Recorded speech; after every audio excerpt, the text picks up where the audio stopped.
Sorry if the camera quality isn't very good with the GoPro. I only got the GoPro 7, so I mean, shoots wide, but it kind of looks a little pixelated. I'm sure you'll see that. Just driving to the spot right now. My usual picture spot, which you'll see with the intro video with me and my buddies, Golf R.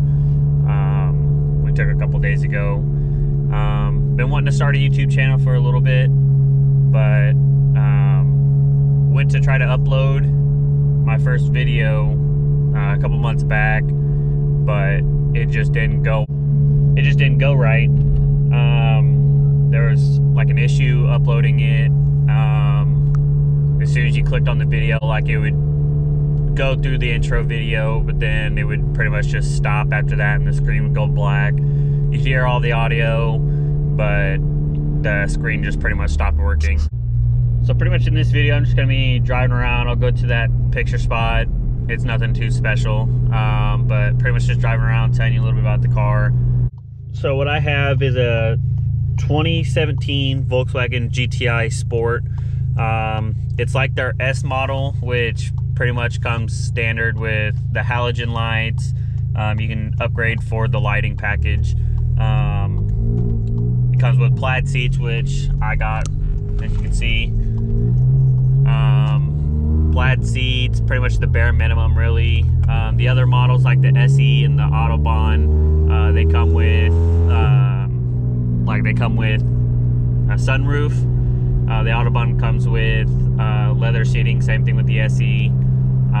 Pretty much this is like an S, but with performance package, which is what also comes on the SE and then the Autobahn as well. So with that being said, it comes with the Golf R brakes. It comes with the GTI logo on the caliper itself, which that's a little upgrade that they did for the performance pack. It comes with a limited slip differential. With the sport package, you get an upgraded 10 horsepower from factory. And then it also comes with the lighting package, but it does not come with the fog lights, which you can get on like a GTI S, GTI SE. So they pretty much optioned out for the fog lights on that. Alright, we made it to the spot.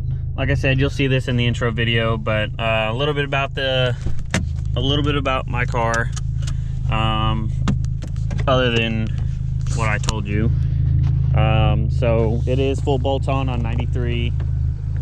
I did have some RPF ones, but I just went back to the stock wheels.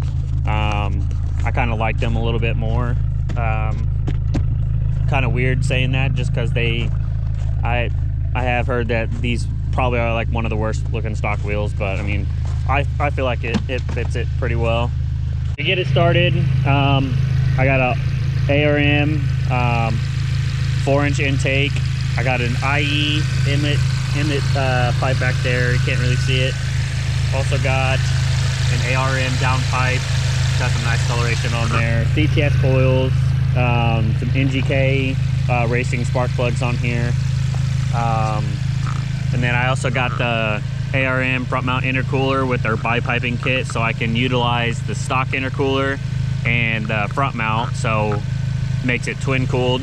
Allows for better IATs. I am tuned with IE. Oh, wife's giving me a call. Stage 2 tune by IE. I'm on their 93 octane tune with their high torque as well. So my tuner says it'll be around like 327, 330-ish to the wheel. And then around 350, 360 torque. Which if any of you have this tune, you'll know that the torque is pretty good on this. It'll sit there, it'll spin the wheels pretty good. Other than that, I mean, I kind of regret doing this, but I did a muffler and a resonator delete. So the car, when it sits idle, it's not too bad, but whenever you get into it, I'll show you a little clip real quick. Like I said, whenever you get into it, I also have the pops and bangs on there, which Trying to see if IE will work something to get like the burble tunes or anything like that. But so far my tuner says that they don't have the burble tunes, so trying to work something out with him to see if they can get that rolling. But like I said, idle doesn't sound too bad. Driving, it has some drone, which you can hear that in the audio in the couple clips before. But little rev test for you.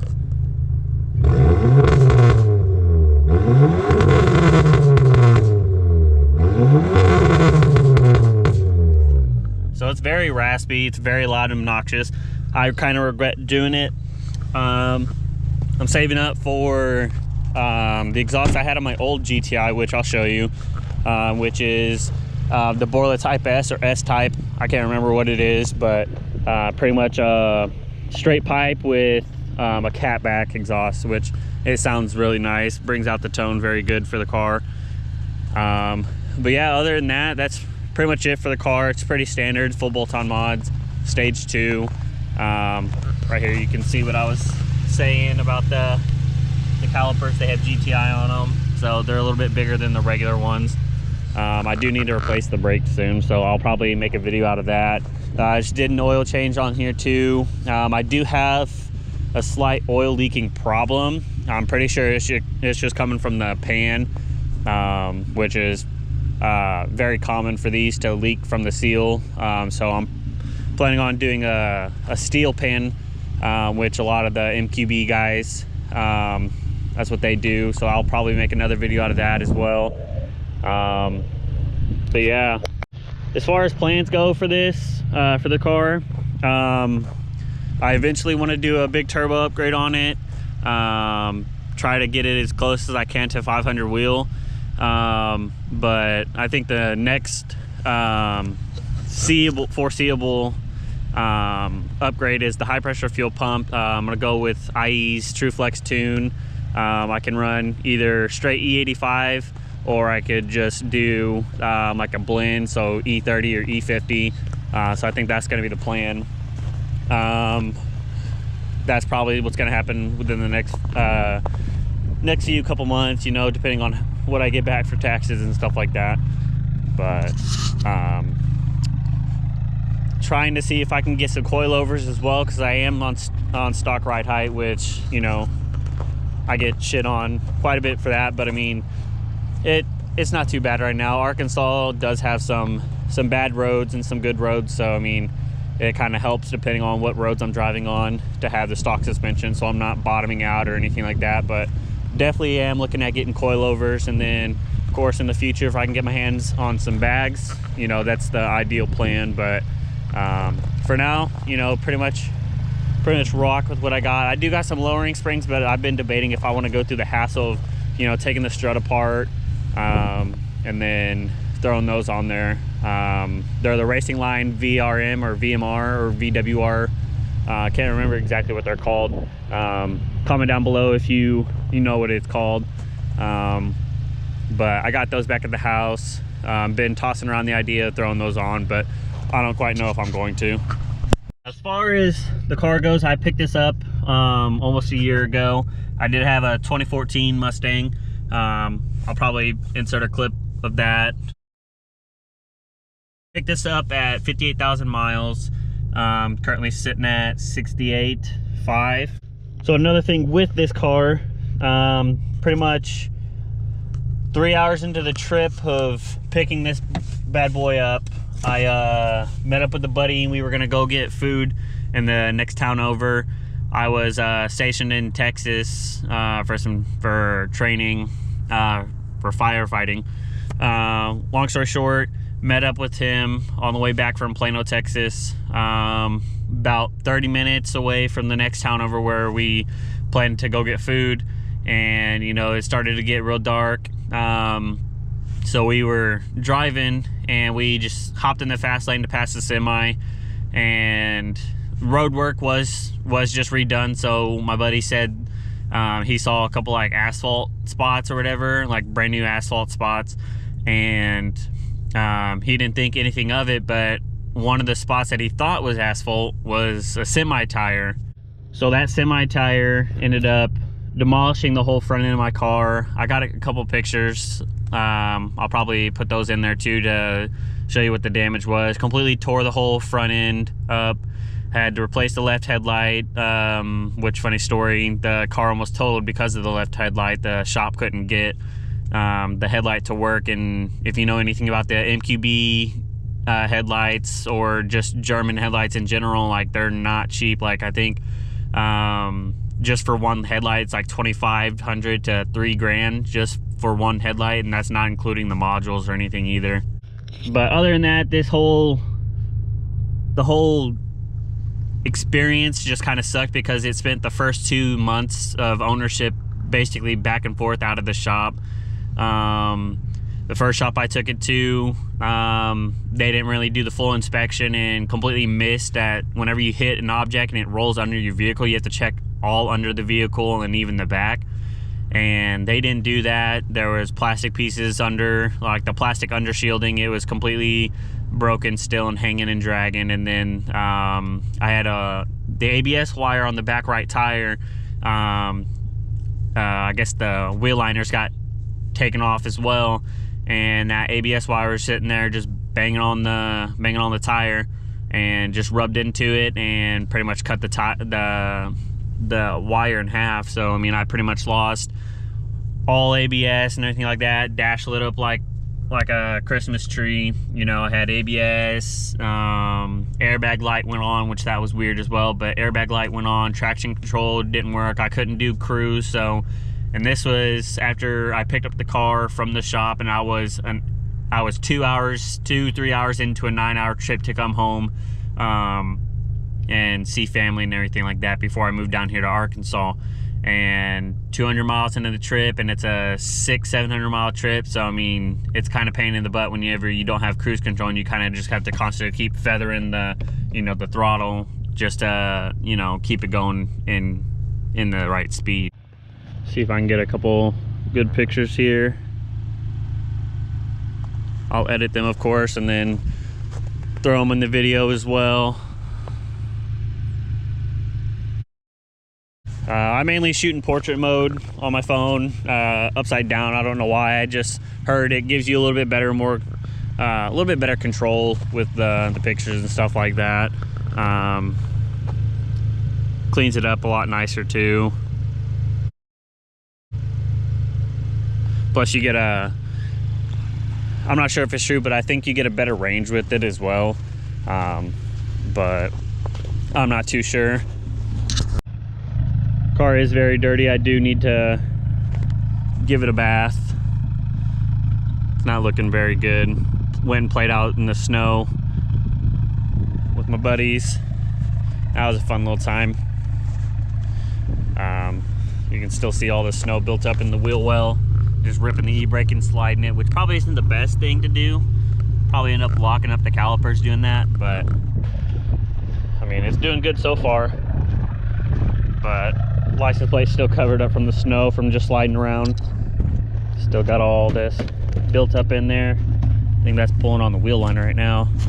Probably shouldn't have done that. Whatever. Good enough. With my buddies. That was a fun little time. You can still see all the snow built up in the wheel well. Just ripping the e-brake and sliding it, which probably isn't the best thing to do. Probably end up locking up the calipers doing that, but I mean, it's doing good so far. But license plate's still covered up from the snow from just sliding around. Still got all this built up in there. I think that's pulling on the wheel liner right now. Probably shouldn't have done that. Whatever. Good enough. Now this is a shot I've neglected to do. Interior's been kind of dirty, so I haven't really taken any interior pictures or anything like that of the car. Dirty from all the snow, and then, passenger princess shove stuff in the door. Shout out to my wife. I think that's gonna do it for today's video. Just a small little intro video. Pretty much tell a little bit about the car. I'll go in depth about like what I do and whatnot in the next video, but I don't really want to do that just because this is a car channel, so I kind of want to keep it strictly about cars and, you know, just get car content, because there's supposed to be cars and coffee this coming Saturday, so I'm gonna be getting some shots of some of the cars there. I'll probably make like a little YouTube short on it of all like the cars I get, post that up on the channel. But we'll do a little pool real quick, make sure it's in sport. So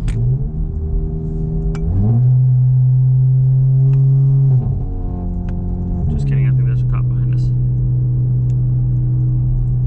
It looks like a 4Runner. Send it.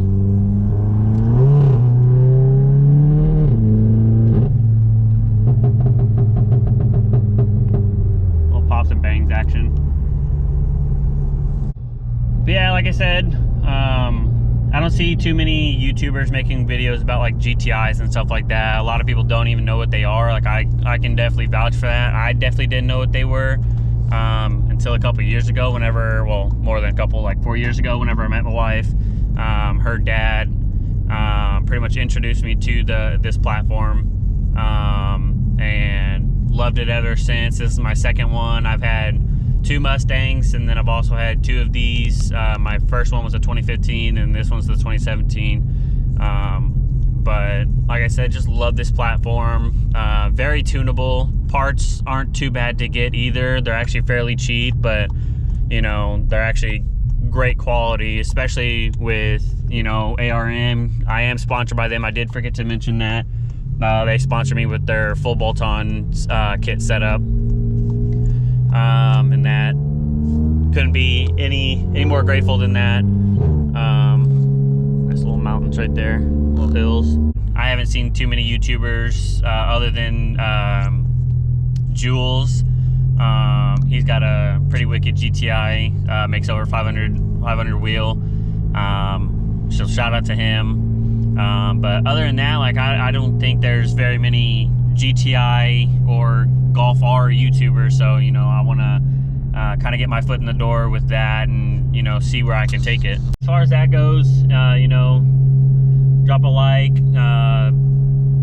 put in the comments what you like to see as far as car content goes. If you want me to do more driving videos, or, you know, just pretty much whatever. Yeah, like I said, drop something down below. Let me know what you guys want to see more. Other than that, I'll catch you guys on the next one. Peace.